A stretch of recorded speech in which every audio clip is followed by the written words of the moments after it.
আসসালামু আলাইকুম। আজকে যে বিষয়টি নিয়ে কথা বলবো সেটা হলো মাল্টি কার্সর বিষয়টা। তো আমরা অনেক সময় টেক্সট ফাইল খুলি বিভিন্ন জায়গা থেকে, চ্যাটজিপিটি বা অন্য অন্য জায়গা থেকে, গ্রক বা এরকম অনেক জায়গা থেকে। আমরা যখন টেক্সটগুলো আনি, তো টেক্সট ফাইল খোলার পরে দেখা যায় এরকম অতিরিক্ত স্টার বা এরকম তারা বা এরকম বিভিন্ন ধরনের ইমোজি বা এরকম অতিরিক্ত জিনিস থাকে। তো আমরা যদি টেক্সট ফাইলে সেটাকে এডিট করতে চাই, তাহলে একটা একটা করে এডিট করতে হবে এবং একটা একটা করে ডিলিট করতে হবে। এটা খুবই হ্যাসেলের কাজ। তো আমরা এটাকে চাইলে খুব সহজেই করতে পারি, তবে সেজন্য থাকতে হবে ভিএস কোড। আমরা এটাকে রাইট ক্লিক করে ভিএস কোড দিয়ে অন করব আগে। তো আমরা এটাকে ভিএস কোড দিয়ে অন করার পরে এটা ফাইলটা ওপেন হবে।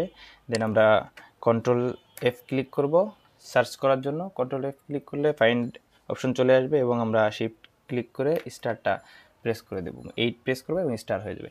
তো এখানে দেখতে পারবো যে 201টার মতো স্টার আছে। তো আমরা যদি সিঙ্গেল সিঙ্গেল করতাম 201 বার ক্লিক করা লাগতো, বাট আমরা একবারে এটা ক্লিয়ার করে ফেলতে পারি।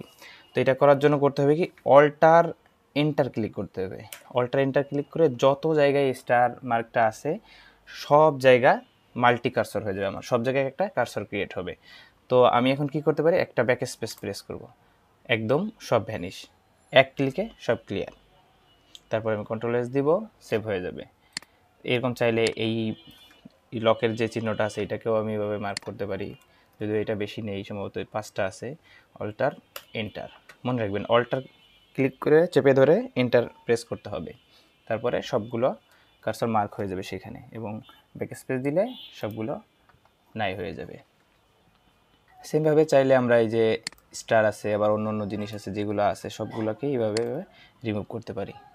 এবং চাইলে আমরা যদি চাই সব জায়গা নতুন কোনো কিছু অ্যাড করতে, তো সেইটাও অ্যাড করতে পারি যে কোনোভাবে।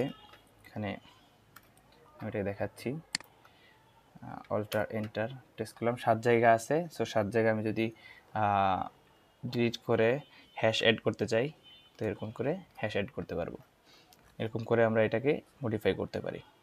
নেক্সট কন্ট্রোল এস দিয়ে সেভ করে দেন আমরা ফাইলটা যদি ক্লিক করে কেটে দেই, এবার টেক্সট ফাইল ওপেন করলে আমরা দেখতে পারবো আমাদের অতিরিক্ত যেসব জিনিস ছিল সেগুলো নাই, এখন আর দেখা যাচ্ছে না, সেগুলো আর থাকবে না।